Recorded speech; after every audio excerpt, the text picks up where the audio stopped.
আজকে আমরা জানব আফ্রিকার সবচেয়ে জনবহুল দেশ নাইজেরিয়া সম্পর্কে, তার ইতিহাস, সংস্কৃতি, অর্থনীতি এবং আরও অনেক কিছু নিয়ে বিস্তারিত আলোচনা করব আজকের ভিডিওতে।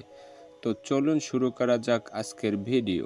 নাইজেরিয়ার ইতিহাস অনেক পুরনো। প্রাচীন নৌকা সংস্কৃতি শুরু করে 950 খ্রিস্টাব্দে প্রতিষ্ঠিত কানেম পূর্ণাঙ্গ সাম্রাজ্য।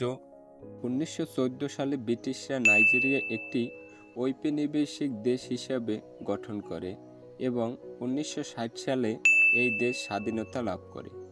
নাইজেরিয়ার সংস্কৃতি অত্যন্ত বৈচিত্র্যময়। এখানে প্রায় 500টি ভাষায় লোকেরা কথা বলে। এছাড়াও নলিউড নামে বিশ্ববিখ্যাত নাইজেরিয়ান চলচ্চিত্র শিল্প রয়েছে।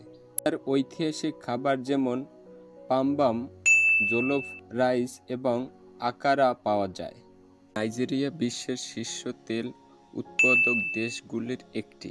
তেলের পাশাপাশি দেশের কৃষি এবং খনিজ সম্পদও গুরুত্বপূর্ণ অর্থনৈতিক খাত।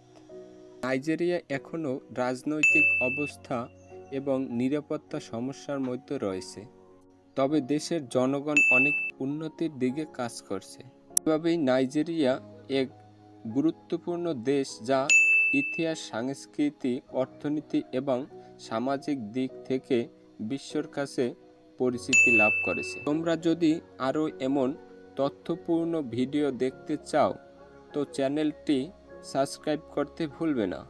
তোমাদের যদি এই বিষয়ের উপর কোনো প্রশ্ন থাকে তবে নিচের কমেন্টে জানাও।